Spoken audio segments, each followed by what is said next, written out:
volume, but it's not just volume. It's just the nature, the variety of the data, audio, video, text, geophysical information. In the future, sensing, physical sensing information, smell as information. All this variety of data is very, very challenging to both storage, analysis, and usage. Velocity, the speed, the real-timeness of information, streaming media, for example, and the veracity. With so much information and so many versions of the truth, the question of what is reality, what is a fact, how reliable certain information is becoming a major issue. So clearly, data is the new oil, and just like oil, it's only useful when it is refined. So the refinery metaphors from raw oil to refined gasoline can be used is a major question.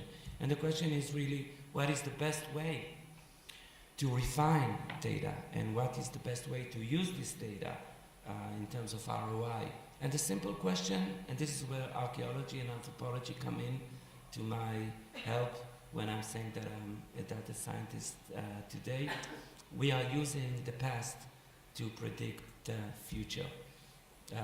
That's the short answer.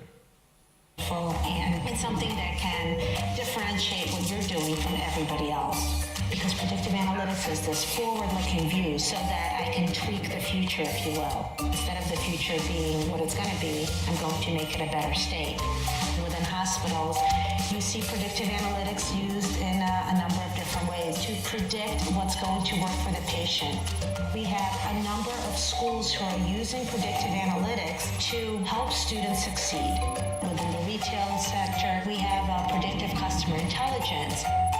We see it applied in policing. We see it applied in fraud. We see it applied in maintenance. We see those applications. I think that's just the tip of the iceberg. What opportunity does not lend itself to predictive analytics, really? No longer is it the realm of the statistician who's sitting in the corner. It's now being put in the hands of everyone. And by everyone, I mean the business. So throughout history, humans have tried to predict the future or to forecast the future. There's a major difference between the words forecasting and prediction. Forecasting is something that is phrased in very general terms, such as there'll be an earthquake in California somewhere between the next 5 years. We're better in weather prediction, by the way. Earthquake is a complete mess. But predictive analytics is much more focused and very specific. It deals with individuals. It asks questions such as, or make statements such as, there's a 90% chance with high confidence that this user would like to see this next video after the one he's seeing right now on YouTube or Netflix for that matter. Or there's an 85% confidence that we will need X number of units in our warehouse for the upcoming weekend sale.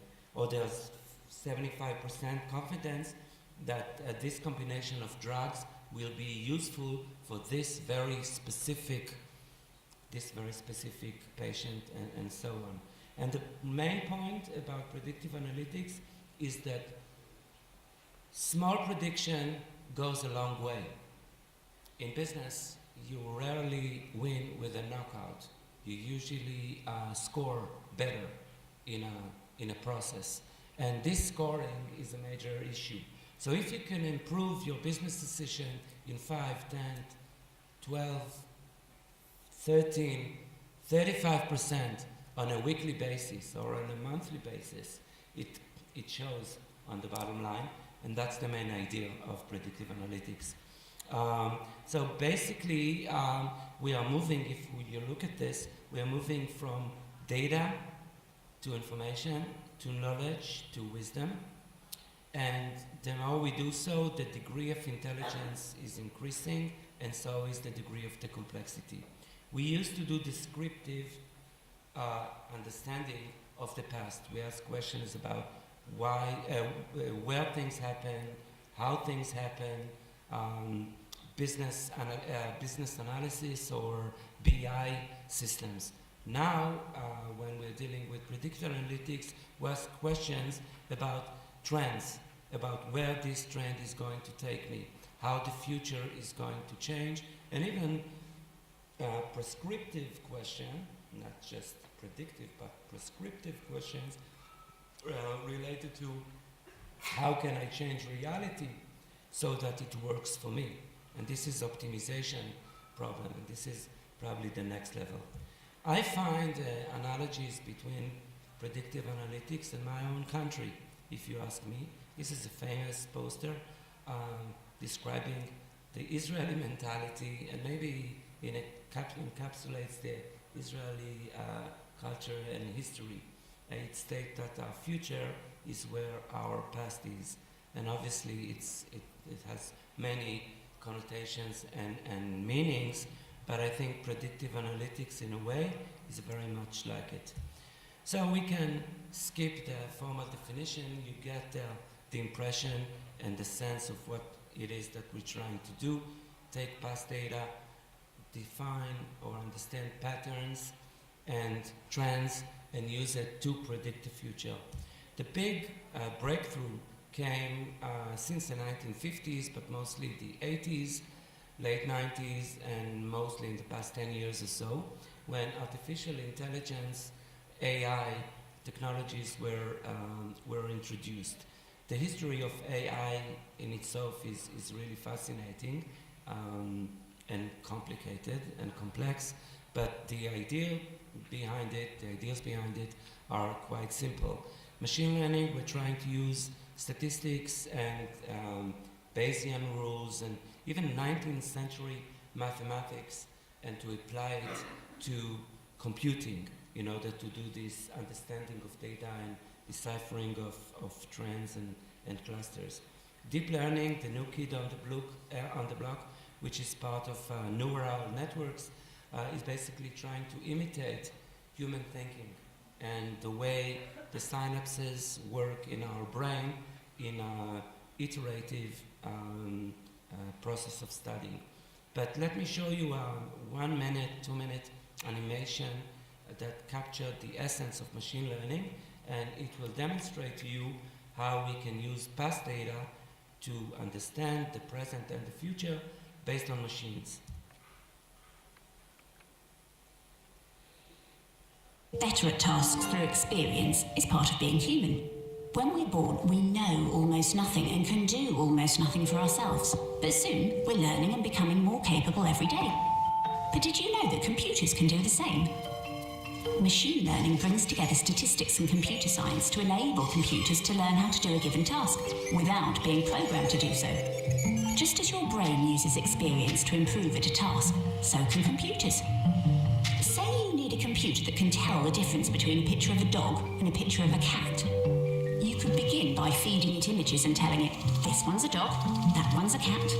A computer programmed to learn will seek statistical patterns within the data that will enable it to recognize a cat or a dog in the future. It might figure out on its own that cats have shorter noses and that dogs come in a larger variety of sizes, and then represent that information numerically, organizing it in space.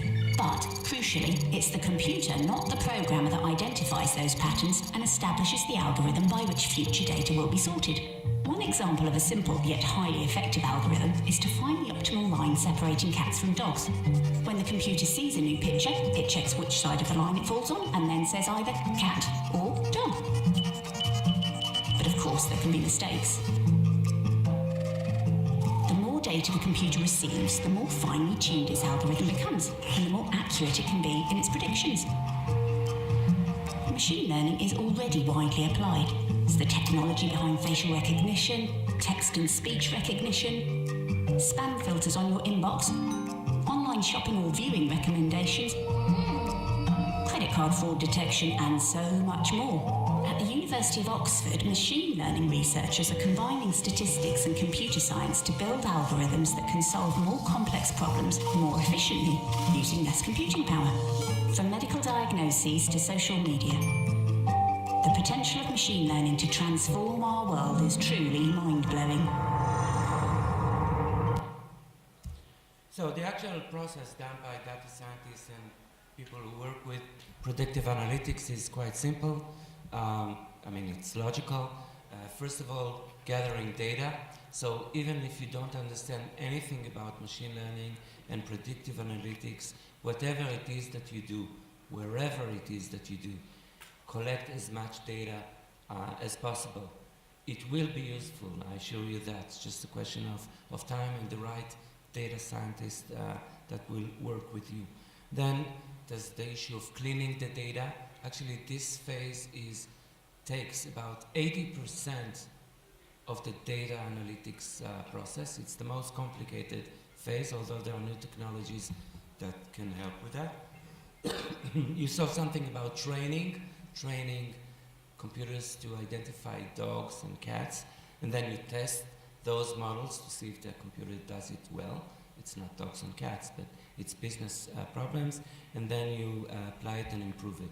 I'm not going to get this is too advanced for this hour of the day. I'm not going to get into the specifics of machine learning, but it can deal with any problem that has to do with classifications, with correlations, with regressions, and even to take raw data and automatically cluster it in a meaningful group, like customer segmentation using k-means analysis and some other technologies, but I won't get into that. I won't even get into the details of this.